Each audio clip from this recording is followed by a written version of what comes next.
Halo Fitness Mania, selamat datang di Dunia Aderai. Kali ini saya izin ya teman-teman mau membahas sesuatu yang sebenarnya di luar dari kapasitas saya sebenarnya bicara soal kesakitan. Tapi paling tidak teman-teman dari berbagai respon tubuh untuk beradaptasi secara fisiologis terhadap satu hal yang mungkin kadang kita maknai sebagai sakit, padahal sebenarnya tubuh sedang merespon itu. Nah,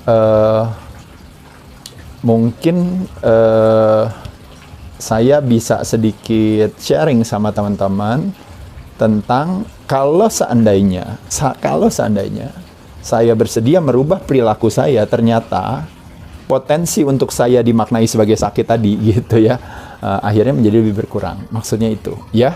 Jadi di sini di satu sisi kadang-kadang dengan pendekatan medis kita mentreatment illness tersebut, kadang-kadang dengan medikasi. Nah, kali ini izinkan saya di materi ini saya akan mengajak teman-teman untuk bisa mensiasatinya dengan perubahan perilaku ya.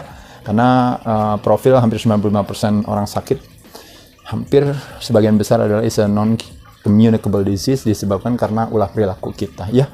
Yuk, jadi kali ini penyakit yang paling populer yang terjadi di musim infeksi kali ini, yaitu adalah ketika terjadinya asam lambung naik kalau bahasa Indonesianya gitu ya. Jadi orang suka bilang saya punya masalah ini nih mas, ada gimana nih caranya. Jadi dari kata GERD sendiri itu sebenarnya kan singkatan ya. Jadi terjadinya yang namanya gastroesophageal, ini dari kata esophagus, yaitu adalah pipe atau pipa makanan kita sebelum nanti dia ke lambung gitu ya. Terjadi dia reflux, naik ke atas, dia naik ke pipanya gitu. Jadi dianggap sebagai penyakit yang menyebabkan terjadinya kenaikan asam lambung ke si pipanya ini gitu ya. Mungkin itu penjelasan sederhana saya, bisa jadi saya salah ya, tapi intinya secara umum, jadi ketika asam lambung itu naik ke atas gitu, makanya asam lambung naik seolah-olah. Jadi dia masuk ke esofagus. Nah, terjadinya masuk ke esofagus ini, ke pipa makanan kita, itu disebabkan karena apa? Karena yang nomor satu disebabkan karena nomor dua, yaitu adalah terjadinya si katup di bawah esofagus di ujungnya, itu disebutnya dengan namanya LES. LES itu namanya lower esophageal sphincter. Nah, ini jadi di bagian jadi kalau kayak ininya bentuknya seperti ini, lalu ini nanti ininya seperti ini lambungnya. Nah, di ujungnya sini ini ada si LES ini, dia tuh kebuka. Nah, jadi terjadi terbukanya katup di sini, makanya ininya dia naik ke atas. Nah, makanya ketika terjadi kenaikan ke atas itulah makanya kenapa terjadilah kita maknai sebagai situasi kondisi ini gini. Nah, uniknya justru kesalahpahaman yang masyarakat beranggapan bahwa terjadinya asam lambung naik disebabkan karena di sini kebanyakan produksi asam lambung. Padahal yang terjadi adalah apa teman-teman? Yang terjadi harusnya kebalikannya, kekurangan asam lambung. Kenapa? Karena berbicara yang namanya digestion system, kita membutuhkan dua hal. Satu yang namanya acid atau asam, yang kedua namanya enzim. Nah, jadi untuk tingkat keasaman tertentu, makanya dia baru bisa mengaktifasi enzim. Nah, jadi kalau tingkat keasamannya kurang, makanya aktivasi enzimnya berkurang. Makanya kenapa akhirnya si katup itu terbuka. Nah, jadi teman-teman sekalian, ada istilah yang mengatakan terminologinya kalau kita kekurangan asam atau asam kita nggak cukup, ya, jadi stomach acid kita not enough gitu ya, maka kita mengalami yang disebut dengan kondisi yang disebut yang namanya hypo, itu artinya rendah gitu. Jadi hypochlorhydria. Nah, hypochlorhydria ini kebalikannya daripada ketika kita punya kemampuan untuk menciptakan is the strongest acid in our body, itu yang disebut dengan namanya hydrochloric acid, teman-teman sekalian. pH-nya di kisaran antara 1 sampai 3. Teman-teman ingat ya, konsep pH itu konsepnya sifatnya logaritma. Yang saya sering bilang, pH itu pH itu banyak ya, tapi kalau kita berbicara pH netral itu dia di 7. Kalau dia di 7 berarti tingkat keasamannya 0. Itu biasanya ludah kita atau yang dikenal dengan namanya salivary amylase ya. Nah, itu makanya saliva sering orang bilang gitu. Nah, itu pH-nya 0. Gitu, tingkat keasamannya 0, pH-nya itu adalah netral 7 gitu ya. Kalau kita mencerna buah-buahan, sayur-sayuran itu biasanya nabati, nggak ada masalah, ludah kita bisa mengaktifasi enzim, acting sebagai enzim gitu ya. Tapi ketika kita mengkonsumsikan protein dari hewani, maka otomatis kita membutuhkan tingkat keasaman yang lebih tinggi lagi. Nah, semakin pH-nya turun ke 6, lalu ke 5, ke 4, ke 3, ke 2, ke 1, ke 0 ya, teman-teman bisa lihat. Ini semakin dari ke 6, berarti otomatis 6, pH 6 itu adalah tingkat keasamannya 10 kali lipat lebih asam. 5, 100 kali lipat lebih asam. 4, 1000 kali lipat lebih asam. 3, 10.000 kali lipat lebih asam. Nah, kalau teman-teman lihat, kalau anjing dan kucing adanya di sini, punya tingkat keasamannya bisa sampai 100.000, ini bisa sampai 1.000.000, atau bahkan lebih dari ini kalau 0 ya. Nah, jadi kalau kucing dan anjing di 1,2, manusia di 2,3 teman-teman. Kemampuan manusia untuk menciptakan yang namanya tingkat keasaman tersendiri, hydrochloric acid ini. Jadi tujuannya adalah untuk mencerna makanan, satu, untuk yang absorb, menyerap mineral, juga menyerap vitamin B12, hubungannya dengan production of sel darah merah, dan juga tentunya adalah untuk membunuh ibaratnya kuman atau patogen, kalau teman-teman tahu ya. Makanya kenapa ada istilah orang bilang belum 5 menit dimakan gitu ya, karena adalah kemampuan tubuh pada dasarnya seperti itu. Tapi karena proses toxicity, karena kita tua, karena kita stres dan sebagainya, akhirnya kita tidak punya kemampuan untuk mencerna makanan dengan baik. Makanya kenapa terjadilah ketidakmampuan kita untuk memproduksi asam lambung yang cukup. Makanya kita berada di dalam yang namanya kondisi hypochlorhydria tersebut. Nah, jadi apa yang terjadi teman-teman sekalian? Yuk kita lihat di sini sekali lagi. Jadi kalau kita berbicara kenormalan yang tadi gitu ya, kalau pH kita di antara 1 sampai 3 di mana kita mampu memproduksi hydrochloric acid secara normal, maka satu yang terjadi adalah kita punya kemampuan untuk mengirim signal untuk menutup si LAS tadi. Kedua, otomatis protein, protos dari katanya yang utama, zat pembangun dalam tubuh kita itu, kita bisa mendigest atau mencernanya jadi lebih optimal. Ketiga, terciptanya lendir kalau di perut kita punya namanya mucus atau lendir yang memproteksi perut kita. Dan keempat, akhirnya memperlancar sebuah proses makanan gitu dari upper portion kita tadi untuk akhirnya nanti dicerna masuk ke dalam yang namanya, kalau istilahnya small intestine kita atau usus kecil kita gitu. Biasanya prosesnya membutuhkan waktu 2-4 jam untuk kita mencerna makanan tersebut. Jadi ini semuanya lancar. Tapi yang terjadi adalah kebalikannya ketika kita mengalami yang namanya hypochlorhydria ini. Yaitu adalah ketika akhirnya pH-nya jadi naik kan ke 4-6. Tadinya kita punya kemampuan bisa sampai 10.000 tingkat keasaman, akhirnya kita punya kemampuannya jadi menurun tingkat keasamannya, akhirnya cuma tinggal 1.000-an kira-kira. Nah, pada saat itu LES-nya tutupnya jadi nggak rapet, jadi kebuka. Nah, ketika kebuka, makanya asam lambungnya jadi naik ke atas, jadi badannya panas rasanya. Jadi itu disebut yang namanya heartburn tadi. Nah, di sini dalam proses itu, jadi pencernaan juga akhirnya jadi pelan dan tidak komplit, tidak optimal ya gitu ya.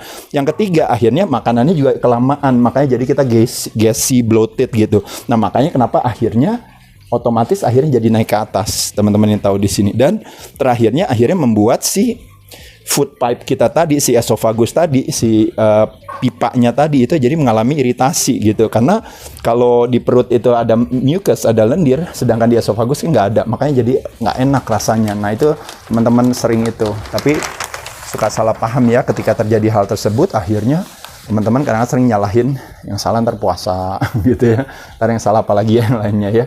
Nah, makanya akhirnya terjadilah si penyakit ini. Dan penyakit ini kalau nggak di treatment katanya, atau kalau tidak di take care, atau tidak kita pikirin, oh ya apa yang harus saya lakukan, kalau saya biarkan terus-menerus, makanya lama-lama bisa terjadi luka di sel di esophagus tadi gitu ya. Salah satu yang paling populer yang disebut namanya Barrett's esophagus tadi gitu ya.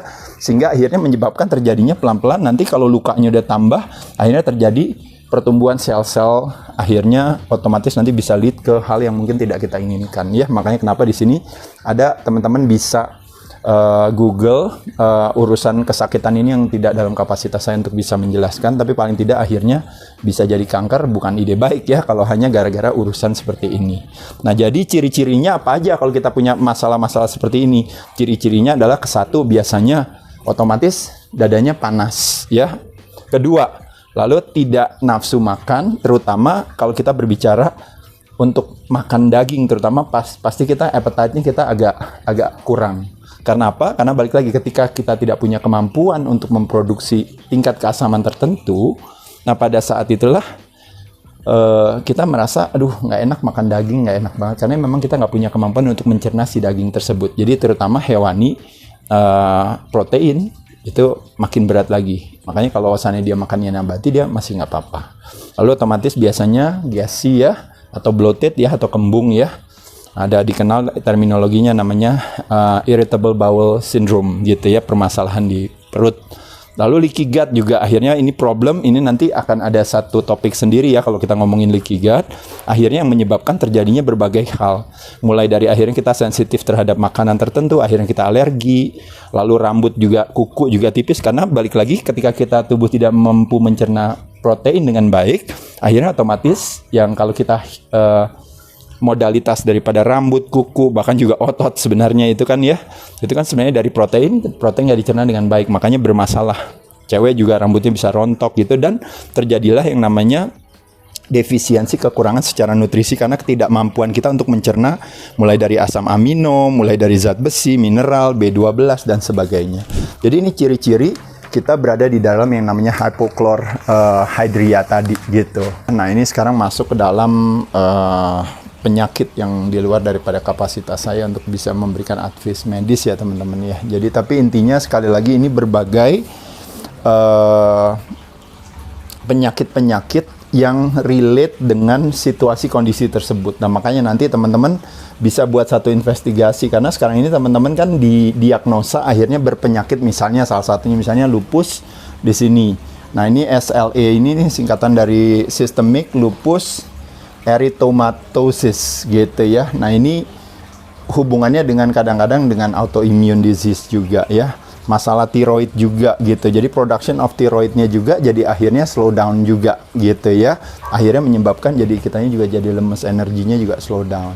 Nah selain itu juga kalau kita investigasi kenapa ya bisa terjadi permasalahan ini, bisa juga ternyata gara-gara ada satu dan lain hal di luar itu juga ya, misalnya infeksi atau mungkin karena satu dan lain hal. Salah satu yang paling populer itu adalah yang disebut dengan H. pylori bug gitu, atau kutu yang namanya kutu Helicobacter pylori itu yang bisa mengkonvert katanya asam menjadi basa gitu ya. Nah selain itu juga beberapa penyakit-penyakit di sini yang ada psoriasis ya. Ini kondisi yang katanya tidak hanya cuma urusan kulit aja, tapi juga nanti pengaruhnya juga nanti ke tulang gitu. Nanti relate-nya sama autoimun juga. Jadi masalah-masalah alergi, lalu eksima gitu ya, radang kulit, lalu gastritis, osteoporosis, mungkin osteoartritis, permasalahan tulang.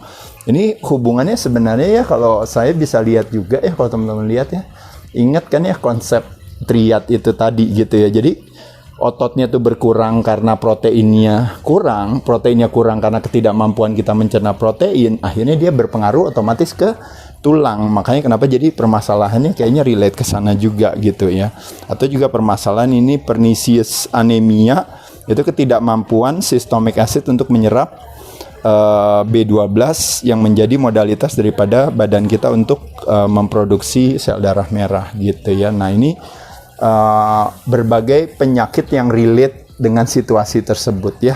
Nanti teman-teman ini bisa ngobrol sama dokternya masing-masing lah intinya. Tapi di satu sisi kadang-kadang kita focusing on treatment illness dengan medikasi, tapi menyenangkan juga kalau seandainya kita juga dengan punya pemahaman ini, kita akhirnya bisa bilang, oh iya ya kenapa saya nggak rubah pola perilaku saya ya gitu.